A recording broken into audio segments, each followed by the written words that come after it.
Welcome back to the Hitting the Turnbuckle podcast. I am the host, as generally always, Adam Cousins. Today we're going through the Dynamite review from AEW Dynamite, which aired last night. And of course, it's Dynamite, so you know what that means. Dynamite Dave, DMD. Are we all calm after Cardona yesterday, Dave? Yes, mate. I've come back to earth now. That was great, and I know people watching it, or our friends and family seeing it and seeing how excited we were because it's the pinnacle, isn't it? Like we're wrestling fans. That's why we do the show.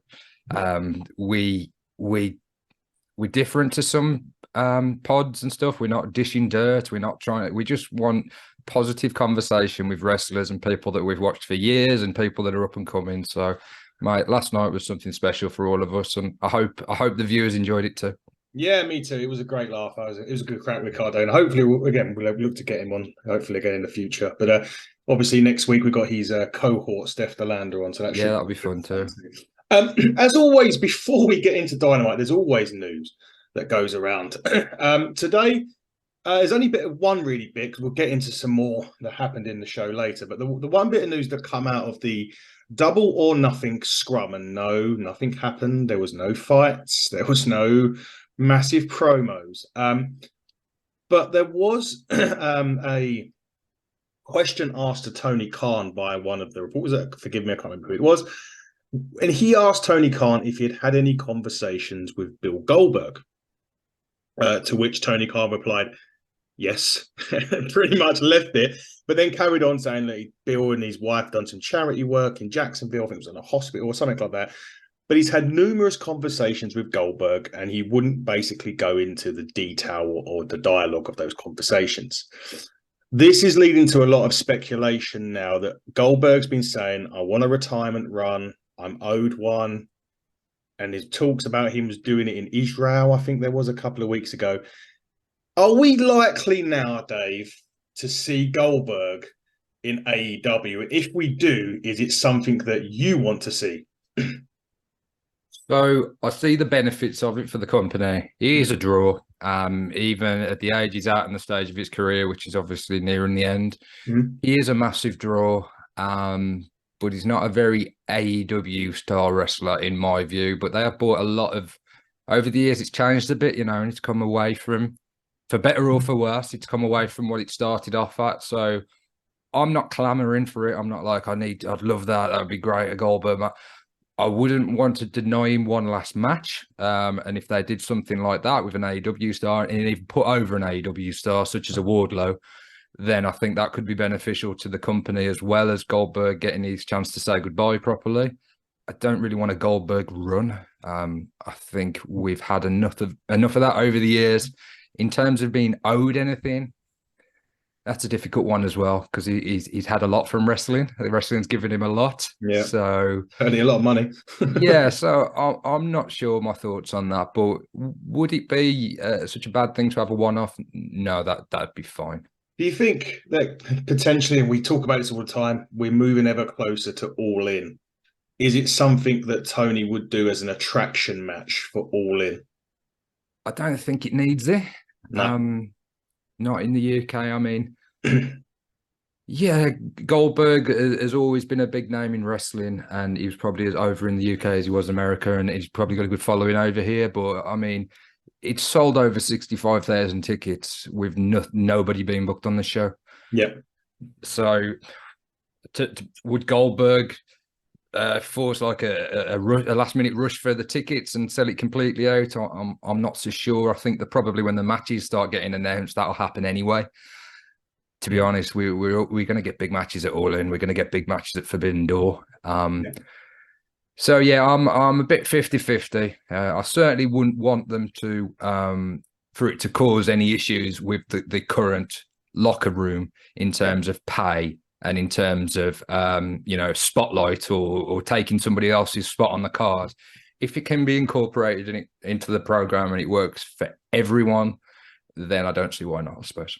Yeah, I mean, I don't know. I kind of think I don't want to, like you say, I don't want to see a run. I think that's done. A one and done retirement thing, yeah, okay, fair enough. As you say, put someone over like a Wardlow, a Luchasaurus, or someone that will benefit from, not saying technically retiring Goldberg for one. Yeah, the man that retired Goldberg, that does carry some clout, and that would help an up and coming star or somebody that's just on that precipice trying to get to the next level. That might help them make that step. And Goldberg, as I say, gets his opportunity to say goodbye. He gets his last match. It's on a grand stage, a big payday for him as well. So, yeah, that's my thoughts on that. I think we'll say, watch this space, as they say. Did you see the talking of news? Did you see Penta's tweet? Or Kenta's tweet? Sorry, not Penta, Kenta. I did, and we'll get into that shortly. Cool. That is something we'll get into. But I was surprised this week. For once, AEW didn't open up with Orange. I was, where is it? It opened up with the Lucha Brothers Bandido Combat Club. I don't think you could get as hot as an opener as that. I mean, the BCC right now, probably one of the best things, definitely in AEW for sure. The match itself was great. There was lots of great, again, it was just a really great, awesome opener. The crowd ate it up. There was a typical BCC stuff. The ending was a seat belt, I think, by Yuta to get the pin. I would have loved this to go on a bit longer, but in terms of an opener to set the bar for the evening, it was fantastic. Yeah, what a way to start the program. I thought, Orange might have earned himself a week off. That wasn't to be, but this match, I mean, Danielson on commentary as well. Yes, mate, that was probably the best commentary combination. I mean, I loved Regal when he was on. Yes. But I think there was an element of Regal as well, like putting himself over as well. Yep. Whereas Danielson, all about the BCC, all about the moves, why they're doing certain moves, and that was great. You got Moxley on fire at the minute, one of the biggest stars in wrestling. Claudio has really done well since coming into AEW, fitted in seamlessly. And Yuta's really getting this strong push. And it makes sense as well after he lost the match last week, and they were talking about the punishment, picking up the win over Omega, then picking up the pin tonight, last night as well. Love the BCC, love the Luchadors. I think he was Bandido was paying tribute to a Mexican cult hero, I think, from my understanding. But great match. Yeah, what a solid opener that was. Those two guys, those six, any day, just put it back. Marvez is at this point, so they go back. Alex Marvez, he's in with the Elite. He said that, he had heard Kenny was out of the country and in Canada. And Adam Page has then said, well, he's hurt, he's out of the country, but he's not in Canada. I think we know where this is going with that. We think we know what country that he's in specifically. I would like to return to that later, just because it kind of ties in with something I'm going to say at the end. So we'll leave that for now. We'll park it and we'll come back to it at the end. So just after we've done the main event. FTR come out next. No, they didn't. Hang on. Did they come out next? Yes, they did. Oh, no. Bullet Club. Remind us that Stark isn't the champion. And, they want to know why FTR made so. It was Jay White and Juice Robinson come out. Wanted to know why FTR made the save. They then started to say they think that the FTR want to join them. Basically, Dax, they started basically having a rock. Ricky Starks comes in, makes a save, and then he challenges Jay White to a fight next week on Dynamite. First off, both of their matches that are going to happen, the tag that will eventually happen between FTR and Bullet Club, and next week's match between Jay White and Ricky Starks. Take my money now, please. Absolutely. I really like this segment. It's the first time since Jay White's come in that I felt like, yes, this is the star that we kind of know, we've heard from, we've heard about. This was more of an arrival, to be honest, than anything else he's done so far, in my opinion. I thought Juice looked really good as well. They're obviously both great on the microphone. Ricky Starks as well, he seemed to kind of really take it by the scruff of the neck and go, right, let's kick this program on now, and let's have this big match that has been anticipated for a while. FTR's involvement as well, you cannot go wrong. I think it will probably play out into a 6-man as well, with new members of Bullet Club, possibly the Bang Bang Gang. Yeah, I was going to say, do you think this sets up someone coming in from Bullet Club from outside of AEW and doing this at Forbidden Door? Possibly, yeah. They'll probably link in with one of the guys from New Japan. Sean Spears was kind of involved early on in the program as well, so I suppose there's an opportunity there for him to come back in and align himself with Jay White and Juice. But yeah, whichever way, as you said, the tag match, the singles match, every combination of matches between these guys going to be great as well. Yeah, take my money next week already. I'm already. I kind of will get into a bit later. Anyway, we'll talk about that later. The next bit was Tony Khan, an announcement about an announcement, which was obviously Collision. It's in Chicago. Finally, it comes out that he mentions that appearing on Collision will be CM Punk. Now, don't necessarily. We kind of already knew that last week. It was kind of a given. The interesting bit was the crowd reaction. Now, it got a mixture of cheers and it got a mixture of boos. Now, next week not next week, Collision, when it starts, is in Chicago. So he's going to get a face pop reaction then. What happens going forward with Punk? And is this first promo that he cuts of real significance about what way he's going to be going? Yeah, I've seen a bit of criticism online about the way that they did this, but I thought it was great because any element of doubt or uncertainty is now out the window. They've gauged the crowd reaction from somewhere which isn't in Chicago. As you say, you got a very 50-50 reaction from the crowd. I would say it was around half and half cheers and boos. That's what it sounded like on when I was watching. The other thing they've done as well is they've obviously got it all out in the open and they can concentrate on everything else. And when they get to Collision now, they haven't got to do the Punk thing first segment. It's not going to sabotage the show because they know that Punk's going to be there. It's been announced, so they know at some point that night we're going to hear from him. It may alter the way that they go with Punk in terms of his character. I mean, the rumors of him, his first feud with Jericho and then possibly a match with Joe, we don't know that. That's just speculation, or there's maybe no smoke without fire. But they're both heels, which would position Punk as a face. Maybe that kind of reaction, they'd love to play into that. Punk's done a lot of his best work as a heel. Yeah. So I think it was a good way to gauge the reaction, and I think there's benefits to doing the way they did it rather than do something grander or keep it under wraps. Yeah, I think it just gives them a chance to now focus on getting that show sorted rather than is Punk or isn't Punk going to be there. I think it was kind of they could have announced that last week he's a big piece of the puzzle, the jigsaw puzzle, in terms of Collision and AEW's strategy for growth, AEW's ambitions to increase the ratings and the revenue. So I know I've said at times, and we've pondered it on the podcast, whether all the hassle and everything has been worth it ultimately. But as you say, now that it's done and dusted, and we know Punk's there, let's get some other stuff in there. Let's speculate on some of the other returns that we might be getting. Your Andrades, your Miros, your Thunder Roses, Scorpio Skies. I'd love on Collision, going a little bit off on a tangent, but I would love Rush to really establish himself on Collision as well. I'm hoping that Rush is going to be one of the top stars. Yeah, we'll wait and see. Then the next match was Triple Threat. Swerve, Trent, Big Bill.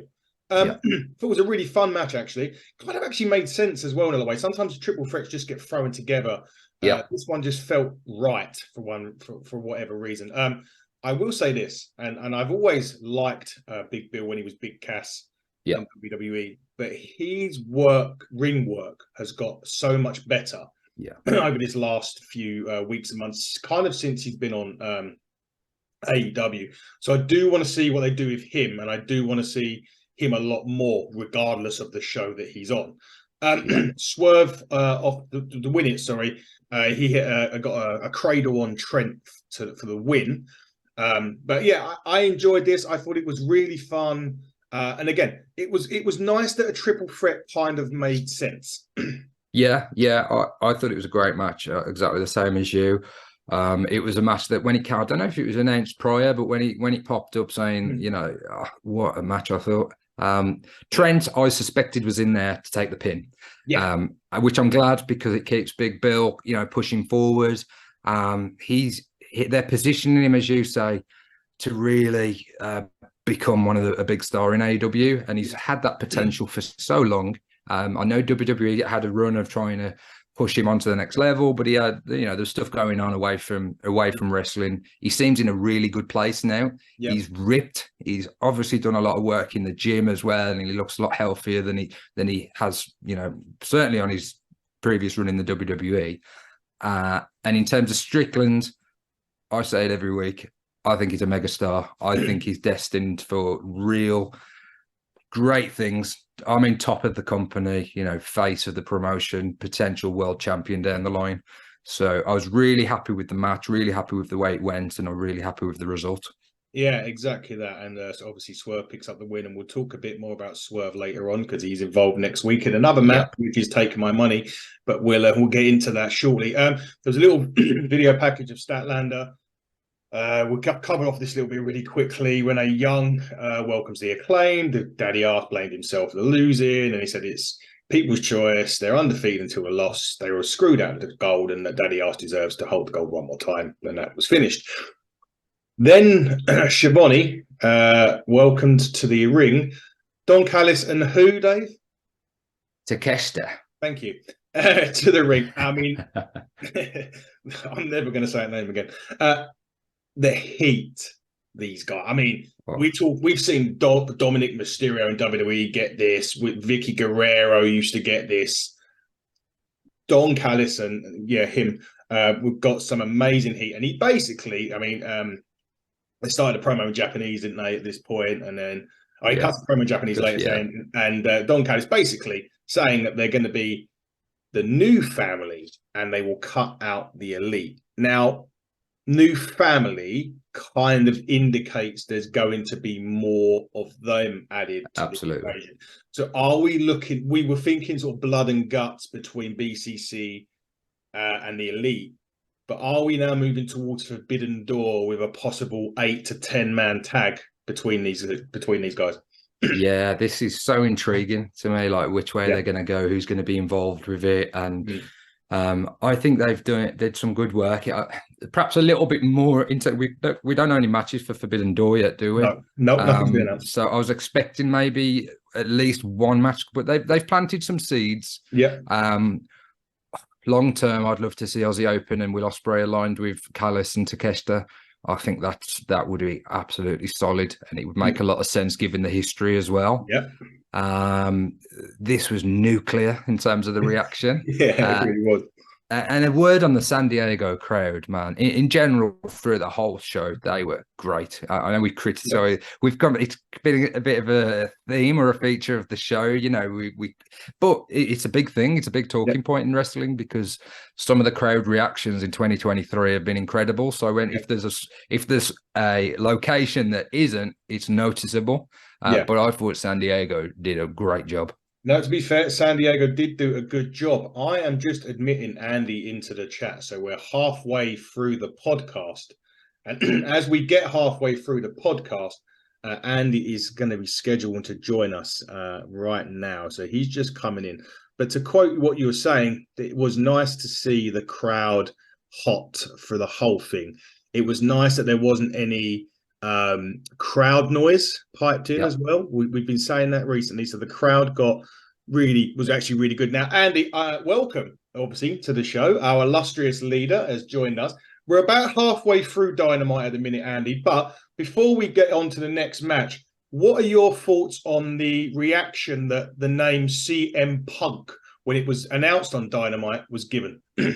Yeah, first of all, good to be on an AEW show with you boys. I don't usually do this, but I've heard such. I wanted to be part of one of Dave's shorts when he ran, so I was hoping he might have ran. I'm in a great mood today. I bet you. Do you know what? I was texting you earlier, Adam, and I don't watch a lot of AEW. I dip in, dip out of it. But what the CM Punk thing has done is got eyes back on the product. Yeah. As for the reaction in the arena, I'm about an hour into Dynamite. I won't lie. I've been out at work today, so I've been trying to watch most of it. I've got the Fight TV app. I wasn't surprised, really. To be honest, there's CM Punk fans out there. Parker, I originally started this with a year and a half ago. Yeah. Huge CM Punk fan.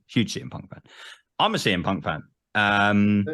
The thing you have to remember is he's not the first dude to do this. Stone Cold Steve Austin literally left the arena half an hour before they were meant to go live on air. Shawn Michaels has walked out of a company and said he's not doing business. So many wrestlers down the years have done this. But see, because you have to remember when Austin and Shawn Michaels done it, these were the days before wrestling scrums. This seems to be a new thing after events now. And it's another way of, in the media, like we had Nick on yesterday. It's just another way of the media getting closer to wrestlers. And it's coming a bit like our football games and stuff like that when they do like these interviews afterwards. This should all blow over, depending on. I'm guessing all the backstage stuff is sorted. Otherwise, they're not going to announce him to come back if Kenny and the Young Bucks and all them guys are still there. If they had said no, this wouldn't have happened. They have to be 100% on board with this. There has to have been a meeting, something. They've cleared the air, or they've cleared the air as the best. Jericho probably included in that because we all know what he's come out publicly said about CM Punk. But as to the, I got to that part of Dynamite, and there was a lot of cheers and there was a lot of boos, but they're not silly. They're bringing it back in Chicago for a reason. Yeah, there's going to be no boos in that arena on 17th of June. None. Andy, I said earlier that perhaps they wanted to gauge the crowd reaction, and it may influence the way they go with Punk in terms of more of a neutral location. We know he's going to get a huge reaction in Chicago.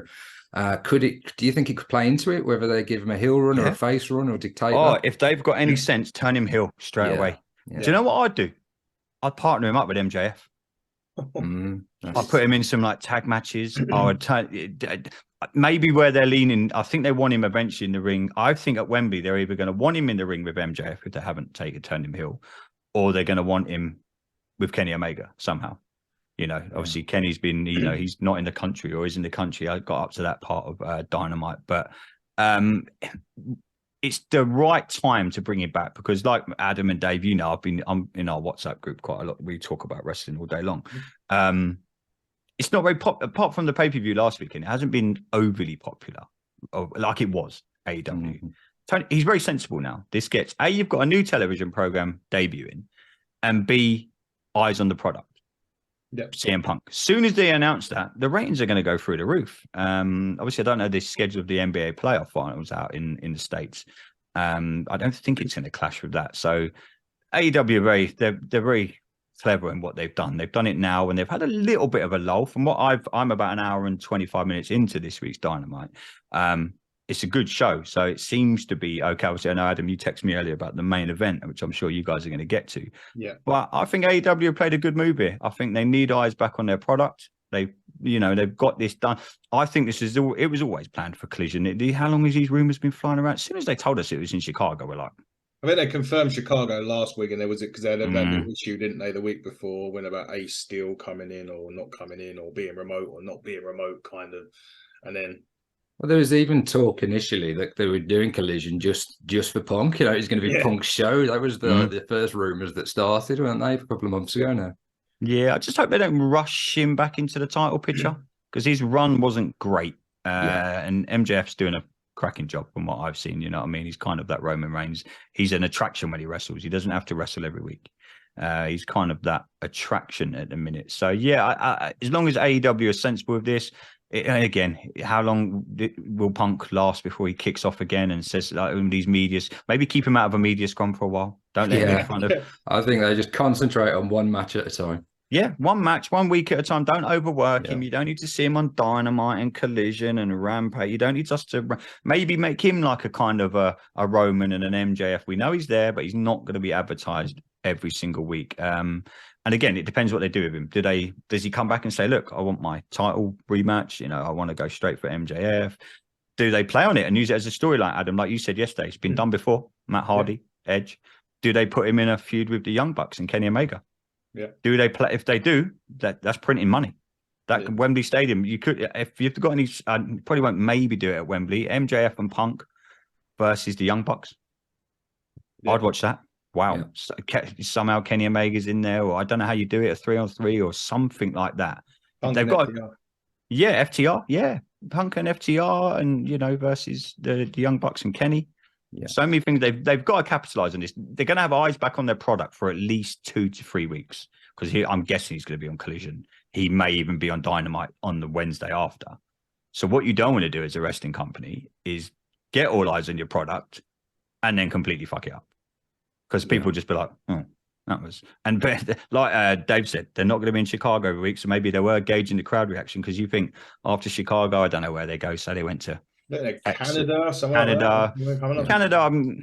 I think he's fairly over. I mean, he was fairly over all over the place, but wrestling fans have a short-term memory. Like I say, Austin's done it. Shawn Michaels, they literally left hours before a show was going to go on air. This is only more highlighted because we saw it live. We saw it unfold. I mean, look at MJF the other night at the media scrum. Started talking about Triple H and Khan signing him, and you saw Tony Khan. You saw Tony Khan's face. He was like, hang on a minute. I mean, I think he needs to get a little bit more control. What worries me, the only thing that really worries me, is are the inmates going to start running the asylum a la WCW? Yeah, that's what I don't want. But who knows? I'm going to watch. They've done their job with me. I say to you guys all the time, I don't watch a lot of AEW. I watch today. I dip in and dip out because I listen to you guys. I get most of my information from you and Dave. I'm not going to lie. I listen to you guys. I'm like, oh, okay. Or Adam texts me, check out this match. Okay, I'll jump on the Fight app and watch it. So they've done what they needed to do. They've got eyes back on the product. It's now how they carry it on. Yeah, definitely. Well, the other thing is that as well, just finally on Punk, he picked up 2 significant injuries in a short run, really. And I know he had an influx of matches to begin with when he first came in. I don't think they'll be going that way with him, as you say. I think they'll limit the use of him, use him to sell tickets and promote big matches and big storylines. Wembley Stadium soon. Perfect timing. He's going to be he's going to be the headline match at Wembley Stadium. Guarantee you. Guarantee you. More than likely. We're going to start finishing off Dynamite. I need to go then, because I need to go and watch Dynamite and then listen to you guys, and then I'll hear myself on the pod. But yeah, it's been good, lads. Cheers. It's been thanks, Andy, for thanks for joining. See you later, lads. Take it easy. No. Right, Dave. We will continue on. It was great to have Andy on with his input again for Punk. Yeah, that was fun, really man. Really good our own trios. Yeah, the trio was back. It was great for that period of time. Loved it. Right. Back down to business. Orange Cassidy, Darby Allin, the Gates of Agony. Now, Dave, you had to forgive me. I did send you a picture last night saying, who are these guys? Because I don't watch Ring of Honor. I should do. I do watch Ring of Honor. I just don't watch it every week. So I hadn't seen these guys before. Really solid tag match. It was actually really cool to see these guys at the Gates of Agony, because I've never seen them before. So first thing for me. So I have to kudos to that. I had to, really good match. They're quite, it was quite a clash of styles again, a little bit, and it works in most cases. It really does. There was a part at the end there where they'd done a Slumdog Millionaire. There was a running code red. As Cassidy took out, I think it was Toa with a suicide dive, and then Darby Allin hit the coffin drop or the coffin splash, whatever you want to call it, and they won. Really fun match, solid match. I'm just going to talk into the end now. So the rest of the Mogul Embassy comes out, took out Darby and Cassidy. This is going to be the bit that I had to laugh, because Tony Schiavone, right? Great, love him, great commentator, and he done the music played, and he went, "It's Sting," like he does. Yeah. Then he looked like he was reaching the point of orgasm. Because he was like, "Oh my God, he's here!" I was like, "He's been away 5 minutes, like maybe a month, but So he overplayed Sting, but it just cracked me out. Anyway, they cleared house as they normally would do. First thing, what's your thoughts on the match? Because Tony Schiavone just threw me after that. Well, maybe that was because they'd made the Punk announcement, it had gone on social media, and Yeah. maybe they were hoping that a few people, like in America, had turned over and started watching. So then to introduce Sting as a recognizable wrestler that everybody knows, if you've watched limited wrestling over the years, I think everybody had Sting. So maybe there was that, but yeah, he's a proper mark or a fanboy for Sting anyways. But again, good match. These guys, I mean, they have dipped in and out. I think one of them had a match on Rampage, so that we haven't seen too much of them, but they look great. In terms of moving forward now, I just love this dynamic. I love because Darby's got a lot of history with Swerve as well. Like storyline, they hate each other. I think they're from the same area. They had a lot of matches on the Indies and a big feud. So to build him into this, to build Darby into this as well, just makes it very interesting to me. And then obviously, I suppose you want to talk about the match next week. I was just about to say, next week, again, take my fucking money. They have booked Orange against Swerve for the international title. We say this nearly every week. Is next week the end of Cassidy's reign? I think so. I think it's time. I think it's Swerve's time now. I mean, from the finish in the battle, which was even better than I remembered, because they showed a few clips and the finish and Swerve like clamoring to try and not fall after Darby's after Orange's kick, his Orange style kick. So I think a lot of people thought then, this is the way the program's going. I'm glad they've picked it back up on Dynamite, and it certainly looks like the direction is Swerve to be the next international champion. And I would love that. I'd love to see gold around his waist. It's the second most important men's title in the company, in my view. Yes. It's got real prestige. Orange has done a great job, as we've said previously, elevating the status of the title. And that match next week is great. Yeah, as you said, take my money. I can't wait to see it. Exactly. Now, Dave, I'm going to probably need you to pronounce something again for me now. Hook comes out of nowhere. Tony started to ask Hook about the match he used to have on our Sunday. Who come out? What was their team name? Les Faction Ingobernable. Thank you. Or LFI, right? Just go with LFI. LFI, brilliant. So Jose, the assistant, basically said LFI can't get any TB time. So Preston and Drastic. Oh, for fuck's sake! That's the one. Thank you. I'm going to take it. So Hook gets jumped, and all of a sudden, Jungle Boy. So the return of Jungle Hook, and they basically take him up the ramp with a chair. We'll talk about that in a minute. And we'll talk, because I want to get into the next match, because there's something's going to follow that I want to discuss with you and get your thoughts on. The next match was a Statlander and Nyla Rose. Dave, this is where, for me, the Impact was up here. Impact, fuck's sake. Dynamite was up here. And this is the turning point for me when it starts going down. Now, this match felt cold. Now, I don't know. Statlander's been out a long time, and listen, they're great. These both great talents. I'm not going to sit there and dispute that.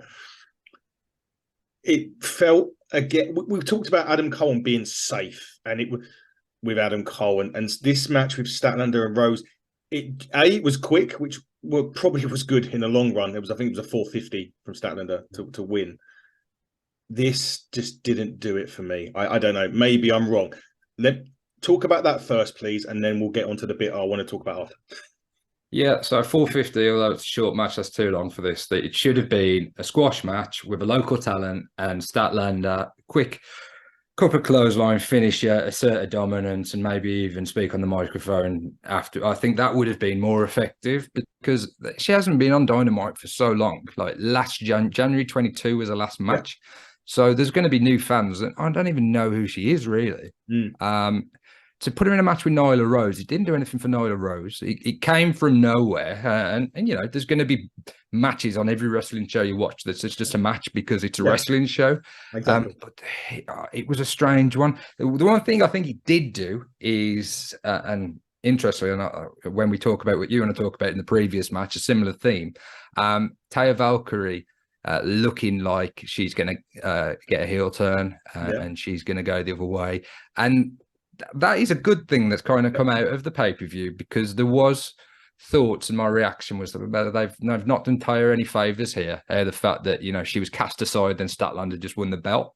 So there is substance there for a story and a Taya feud with Chris. And I think that'd do the world of good for Taya Valkyrie. And we get to know her a bit as a character, and I think that really gives her potential to make a name for herself and do a better job than what they've done recently. I think I hear that Cargill may be coming back as a face anyway. So yeah, you see, that's anyway things around. Yes, the point I was going to get to, because we talked about LFI or whatever they're called. Yeah, LFI. LFI. Yeah, LFI. So on this show this week, you had the Gates of Anarchy, you had LFI, you had Nyla Rose. Is this AEW's way of bringing this talent onto TV to get them noticed, because they're going to be on Collision come 3 weeks' time? Yeah, it's a bit of a reintroduction, particularly for the likes of Nyla Rose and the Gates of Agony. Yeah, they're going to need a full roster. It's not just about the main event stars. They're going to, you know, it's a 2-hour show, and they need to. It's kind of like, and I'm not sure if this was the intention, but it's kind of a bit of a test, isn't it? You know, to say to some of the wrestlers that aren't featured, right? You want an opportunity. Here's your opportunity. Go and show us what you can do on live TV. Particularly in the case of Nyla Rose, I know she's been there a long time, but if they're doing that, and like, it's like football teams or soccer teams when they bring in new players to teams that you think, oh, it's already a pretty good team. They've got some great players on the bench. Yeah, they don't need so and so. But I think what that does is it creates competition within the squad, and it hopefully brings out the best in people. And you would like to think in the AEW roster would react in a similar way. You know, they're getting opportunities now. There's a new show coming up, 2 more hours to fill. There's going to be wrestlers backstage that are going to be frustrated, and they want to be, you know, more of a feature in the shows. So maybe there is an element of that. I'm not sure. You'd have to ask Tony. Oh yeah, I'd love to ask Tony. Tony, come on the show. Is Andrade a part of that LFI? Yeah, I believe so. I think. Well, he hasn't had a falling out, or there's been nothing to suggest that he's not with them anymore. So anyway, nothing from what I've seen. Yeah. So, you know, I think having Rush and Andrade as the top guys, building Preston Vance up. I even struggle with his new name, Pero. Pero. Yeah, I don't know. Who's that? Pero. I'm not sure. Do you know it? Preston Vance's Spanish name?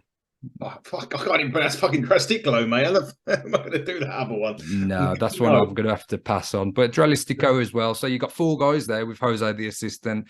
I like Jose. He's very good on the mic. We've only seen that in you know, spells, really. We've only seen a couple of times when he's picked up the microphone. He's very, very capable. And in terms of Andrade, Rush, and Dralistico, there's probably a bit of a language barrier. So that does them, you know, a lot of favors in that department as well. So it's interesting where they go. Barrier with me anyway. If anything else. Pero Pelagroso. That's it. It came to me. Go. He's the man. I can't do that sort of stuff. Main event time. Just before we do the main event, Dad, I just want to touch on Jungle Boy. Please. Oh, shit. Sorry. Yes, that was going to get to that. Sorry, because I moved on because I wanted to get that point in about Collision. Yes, go. Sorry, mate. Yeah, this was interesting to me. I think they'll probably go with another Jungle Hook match. But there was little, and I don't know if I was reading into something that wasn't there, but there seemed like there were little signs of potentially setting Jungle Boy up for a heel turn. Okay. Just the way he was looking at Hook, when Hook looked away, Jungle Boy seemed to like put his other hand on the chair, and it was just seemed to be a little tease, perhaps, and maybe foreshadows the future of Jungle Boy. What would you be interested in a Jungle Boy heel turn? If he turns heel, he needs a manager to talk for him. Yeah. He can't, because look, man, he's like I said before, it's like he hasn't started puberty yet when he gets on the microphone. Am I for it? Yeah, and I think it's that sort of thing, because they had that thing in the pay-per-view when he had the title and he was going to should he have not hit Derby, I think it was. Yeah, it's the story they've been telling. So I think perhaps that story should come to fruition, and he should. But he needs a mouthpiece behind him. Yeah. That's, but that bit I was interested I like Hook. I think Hook's again, and I like it that they're not throwing him in there week in, week out, match after match after match. He's a kid. Give him time. But yeah, Jungle Boy needs to, I agree the heel turn should happen, but just give him someone to talk for him. I think it'd be really effective on Hook as well, because he's so over. He's so young though, so you could play into that perhaps gullibility, that he's trusty Jungle Boy, and I think a heel turn would shock a lot of people, depending on how they did it. So yeah, I'm not sure who they could get in as a manager, but there's people there that's not doing a lot. Where's Jake the Snake? I know it was Lance Archer's another one, isn't it? Yeah, he's another. I think he's in the UK this weekend. Possibly, has he got a match with Ospreay? I don't know. He had a match with Ospreay at 1PW a couple of months ago. He might be back at 1PW actually next week. Is Dominion coming up?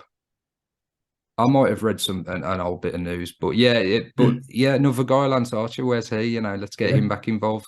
Oh yeah, definitely. Let's get Archer back involved. Right, we'll move main event time.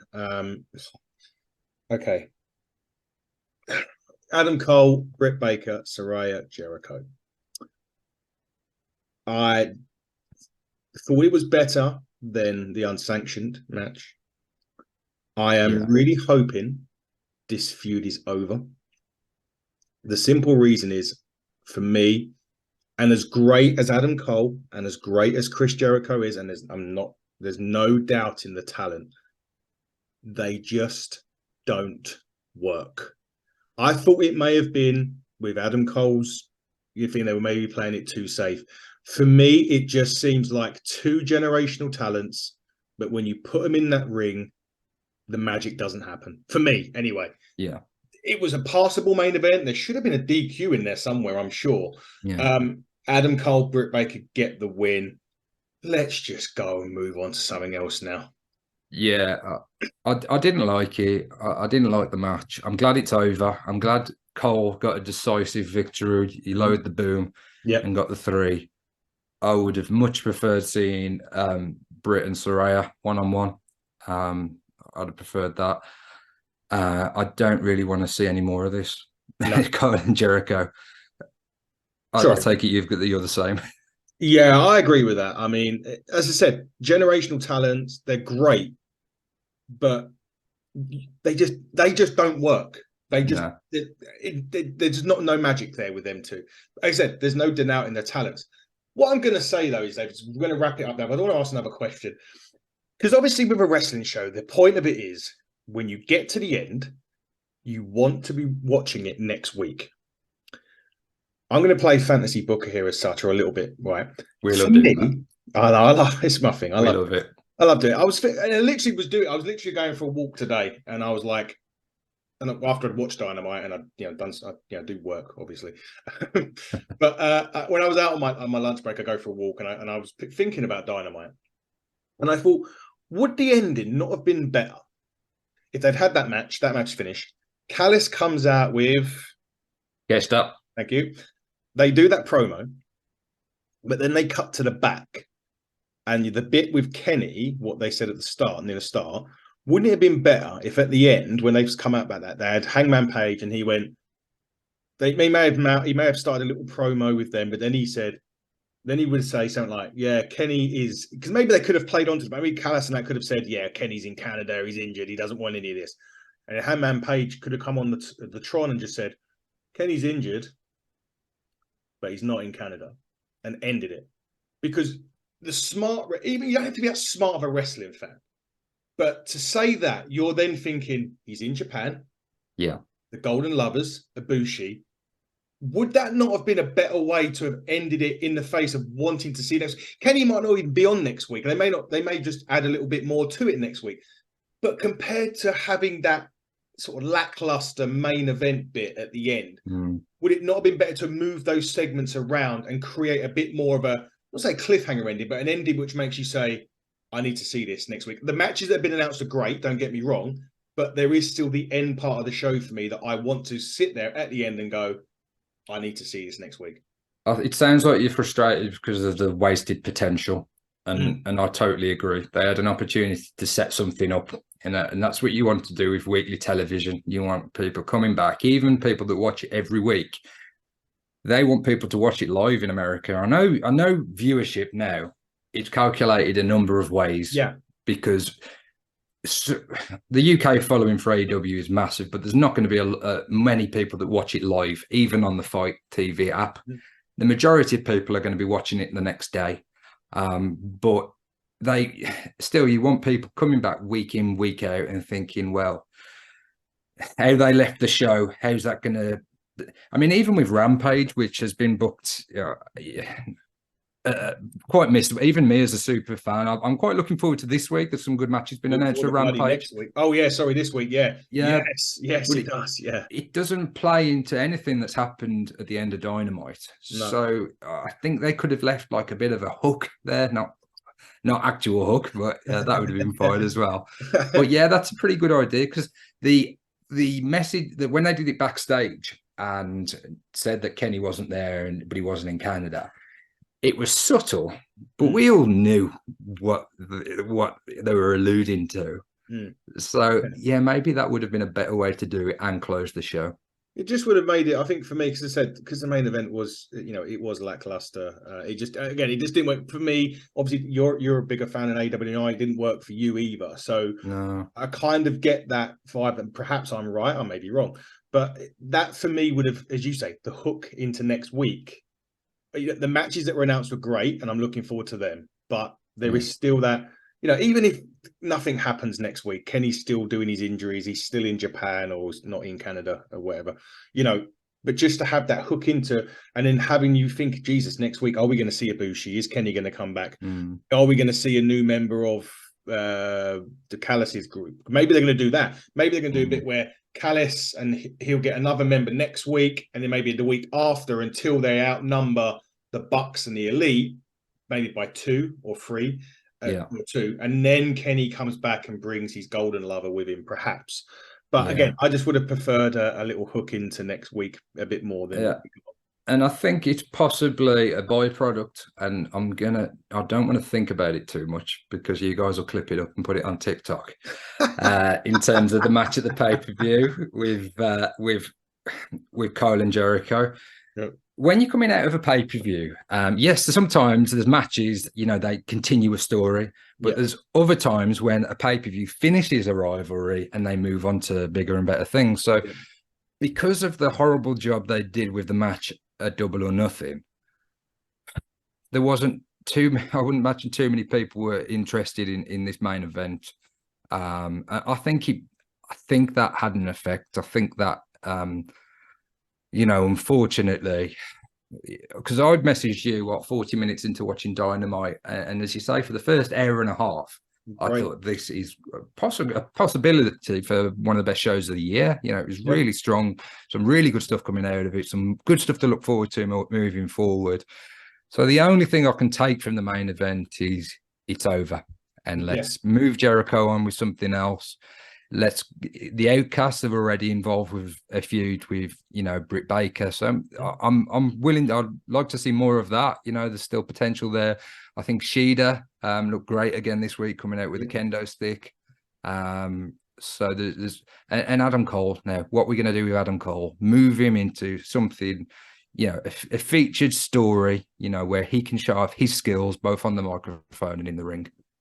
Exactly. I couldn't agree with you more. We will find out what happens this time next week. We will be back and we will be reviewing the next edition of Dynamite.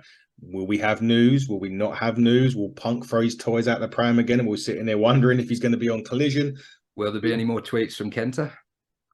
Kenta, sorry, yes, we did. Let's get to that very, very quickly before we wrap up. So, CM Punk was announced for Collision. Kenta tweeted, "I'm free," on that day. Was it 17th? Yeah. And Kenta, obviously, Punk has used Kenta's finisher.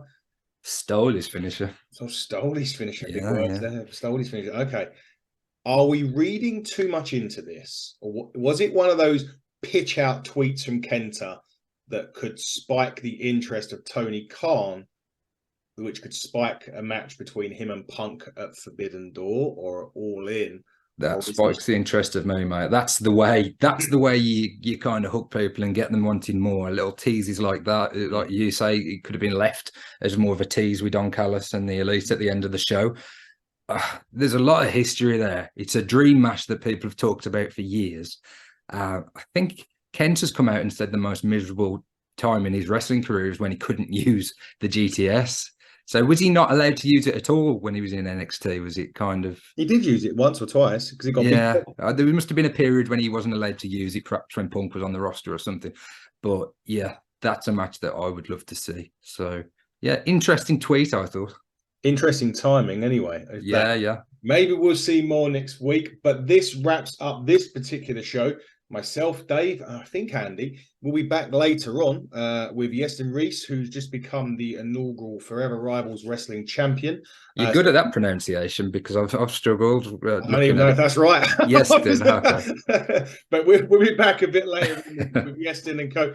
But this has been the AEW Dynamite review. That has been the Dynamite Man, Dave DMD. I have been your host, Adam Cousins, with a special mention to our real leader, Andy Burrows, who joined us today. We'll see you a bit later on, guys. Buckle down and see you soon.